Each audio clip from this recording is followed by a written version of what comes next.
Assalamualaikum warahmatullahi wabarakatuh dan selamat malam. Perkenalkan, nama saya Ireneus Pakasi, NIM 4520046051. Pada video kali ini kita akan membahas tentang analisis uji TUI ANOVA. Bagi teman-teman yang belum mengetahui apa itu analisis TUI ANOVA, silakan disimak dengan baik-baik. Semoga video ini dapat bermanfaat bagi kita semua.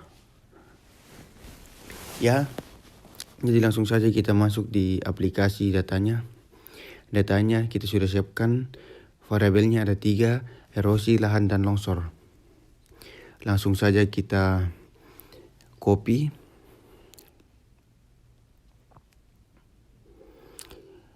Lalu kita pindahkan ke dalam aplikasi SPSS-nya. Ingat, untuk memasukkan datanya, pastikan sudah berada pada halaman data view. Jika sudah muncul seperti ini, kita pindahkan ke variable view. Kemudian kita beri nama pada masing-masing variabel. Jika sudah, kita perhatikan untuk labelnya. Kita beri nama secara spesifik. Hasil erosi. Yang kedua, penggunaan lahan. Yang ketiga, kejadian longsor. Untuk mensurnya, kita masukkan skala pada hasil erosi dan nominal untuk variabel lahan dan nominal juga pada variabel longsor. Ada satu hal yang kita perhatikan bahwa kategori yang saya gunakan, variabel yang saya gunakan memiliki kode untuk setiap kategori wilayahnya. Bisa kita perhatikan di sini, angka 1, angka 2, angka 3, angka 4 ini saya kategorikan sebagai wilayah berikut. Di mana angka 1 adalah sawah, angka 2 adalah hutan, angka 3 adalah tekilan, angka 4 adalah pemukiman. Oleh karena itu, pada kolom values, kita isi masing-masing dengan kode kategorinya. Di kolom value kita klik 1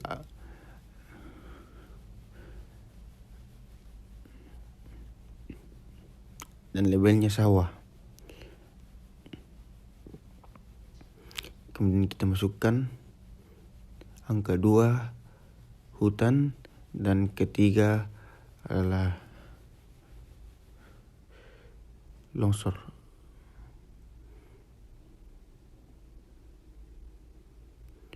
Keempat itu pemukiman. Jika sudah, klik OK.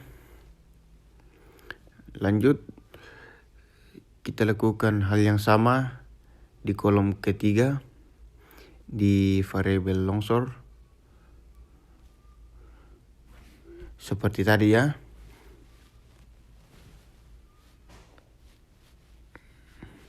Hutan kemudian masukkan.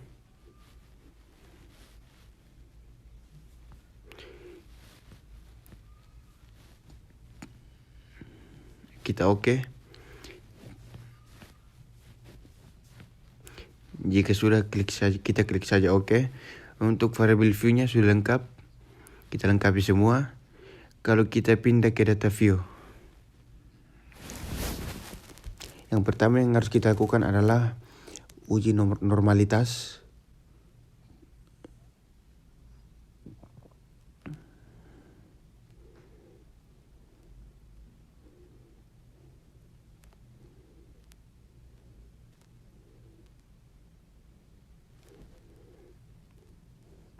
Kemudian itu harus kita cari dulu general model, kemudian kita lihat dan akan muncul seperti ini, akan muncul kolom seperti ini di mana hasil erosi kita masukkan ke dalam independent variable dan penggunaan lahan kita masukkan di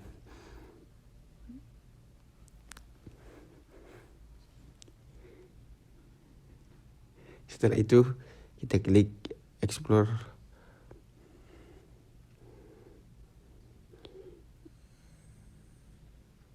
kita pindahkan, kemudian kita klik OK, dan di sini sudah muncul nilai standarnya termasuk dalam uji normalitas. Kemudian kita masukkan standar analisis, kita masukkan di dependent plots, kemudian continue. Oke.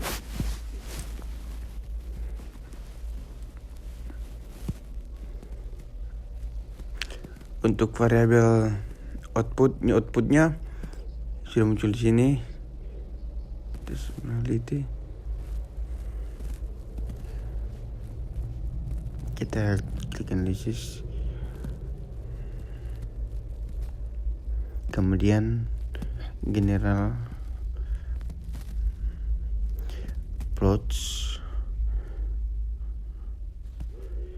Untuk variabel kita masukkan di horizontal. Lanjut.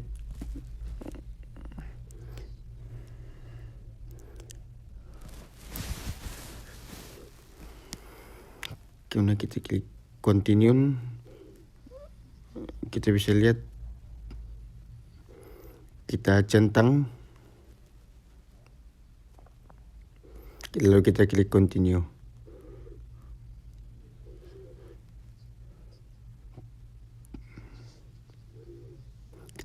Kemudian kita lanjutkan,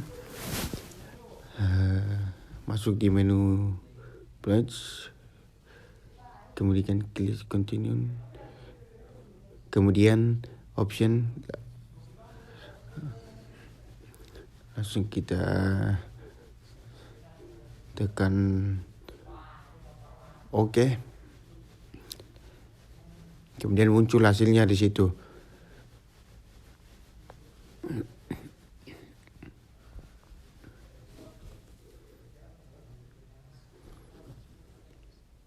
Kita masuk di save, kemudian kita checklistnya kita hilangkan, kemudian kita klik continue.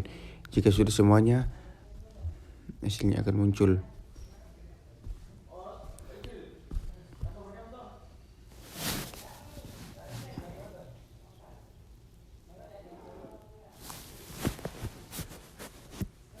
Kemudian kita lanjut di analisis uji normalitas. Perlu kita paham bahwa jika nilai sig 0,5, maka nilai standar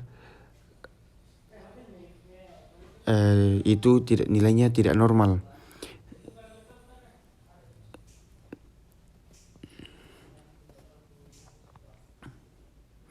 Jika nilai sig lebih besar dari 0,5, maka nilai standar residual berdistribusi normal.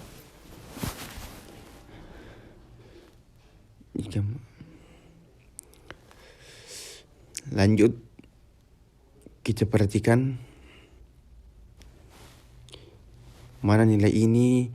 Kita perhatikan di uji komunitas, jika nilai sig lebih kecil 0,5, maka varian data tidak homogen atau tidak normal. Jika sudah, kita lanjut di uji homogenitas. Kita perhatikan untuk nilai signifikasinya, nilainya itu semuanya lebih dari 0,05. Dan kita baca, kita tracking pengujiannya. Jika sig lebih dari 0,05, maka varian data tidak berubah atau tidak homogen.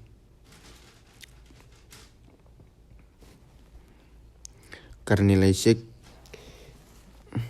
jika sig 0,05, maka ada perbedaan secara signifikan hasil erosi berdasarkan variabel faktor. Jika nilai sig lebih besar 0,05, maka tidak ada perbedaan secara signifikan hasil erosi berdasarkan variabel faktor. Lanjut.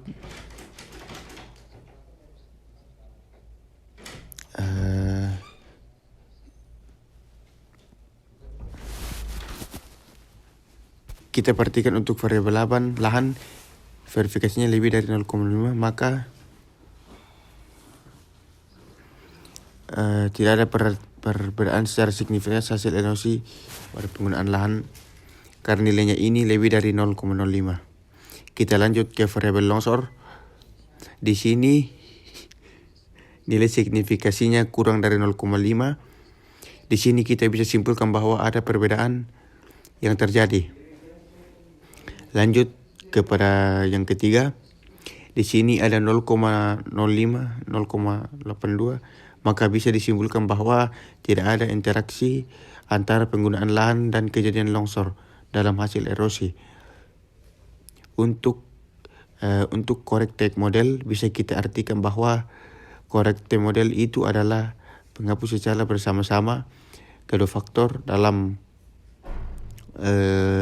menentukan secara bersama-sama, di mana nilai signifikasinya di sini 0,014 lebih kecil dari 0,05.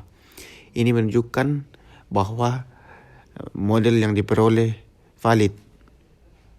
Untuk variabel interceptnya, kita dapat pahami bahwa ini adalah nilai perubahan variabel yang tanpa dipengaruhi oleh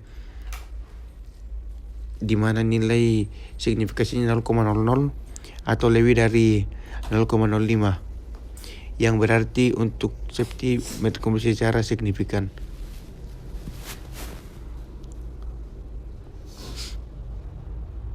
Jika sudah, untuk analisis uji ANOVA-nya, kita lanjut ke post off. Kita perhatikan untuk post off.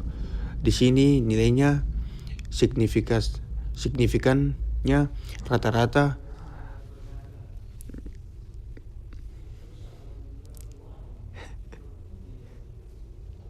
jika terdapat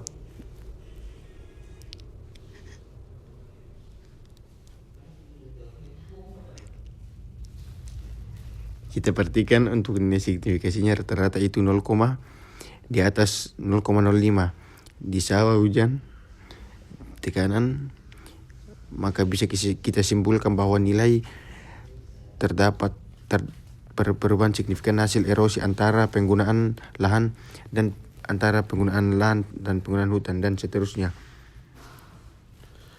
Namun ada satu yang perlu diperhatikan, bahwa ini nilainya kurang dari 0,05. Bisa disimpulkan bahwa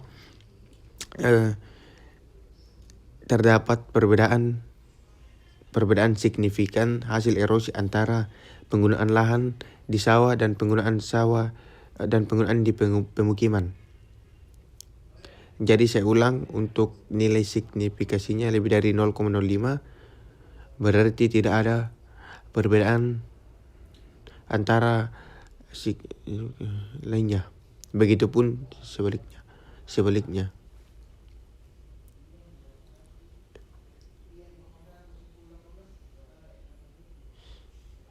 Jadi mungkin hanya itu saja. Terima kasih atas semuanya. Assalamualaikum warahmatullahi wabarakatuh dan selamat malam.